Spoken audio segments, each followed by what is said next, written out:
What is this image? It's just 6 people, right? Just a family taking a picture.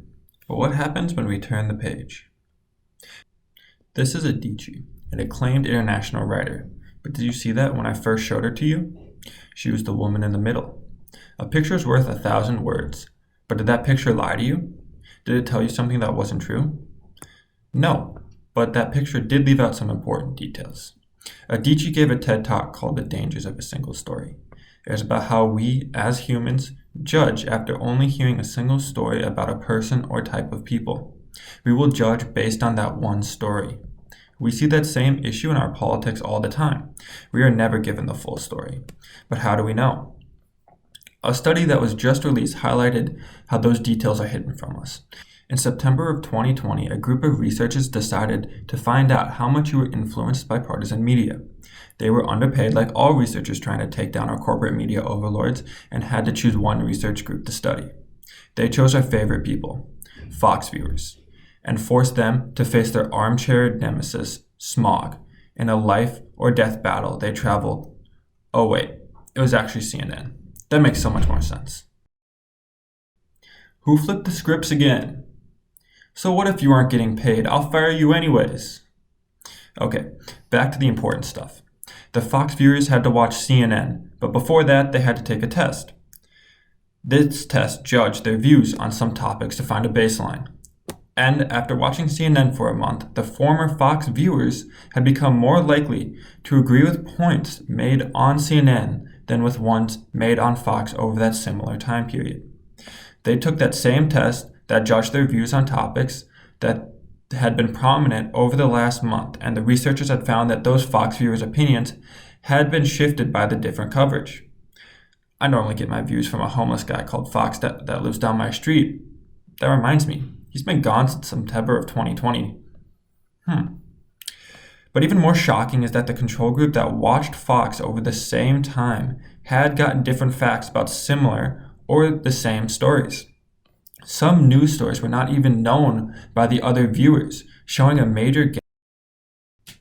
To account for this, the researchers identified 3 techniques used by both channels: agenda setting, framing, and partisan coverage filtering.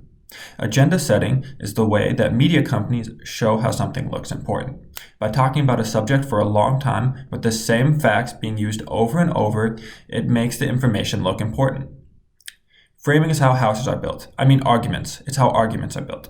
By telling the viewers that one piece of information is important and that it tells a certain narrative, the media can force the viewer to think of that is the only important piece of information.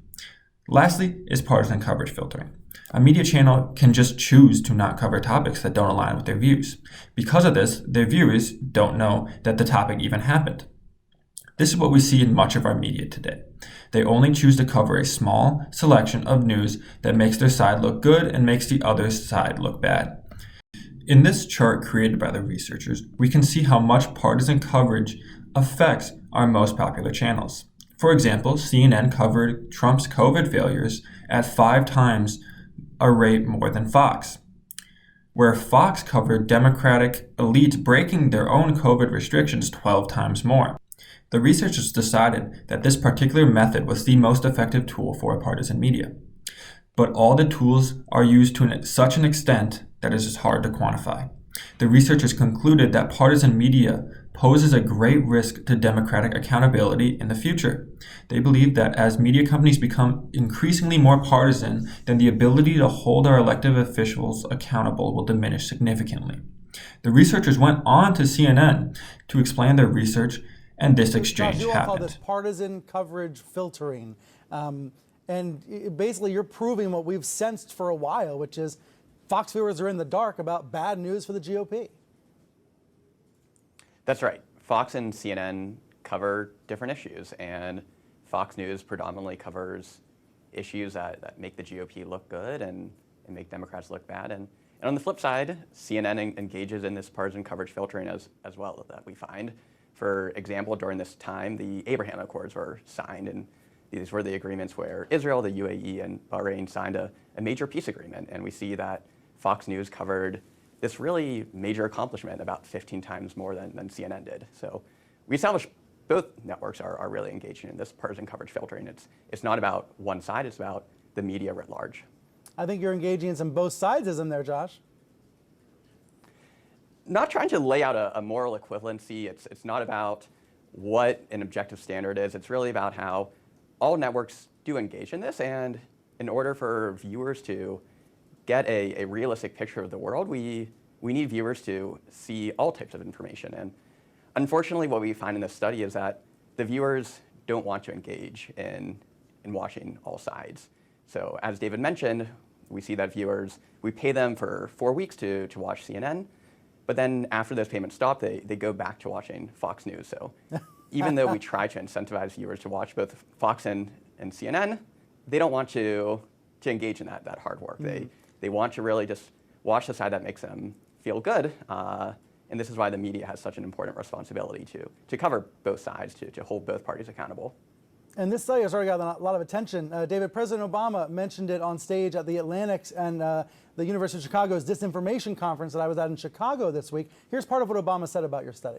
This is the problem that we see developing and is a grave concern to any working democratic processes. But to rectify this partisan shifting, people need to read deeper. People need to go further than their small and safe bubble and into the wide world of the other side. We need to turn the page and learn to read that other page, because a story is not written on only one page, but is one part in a larger book.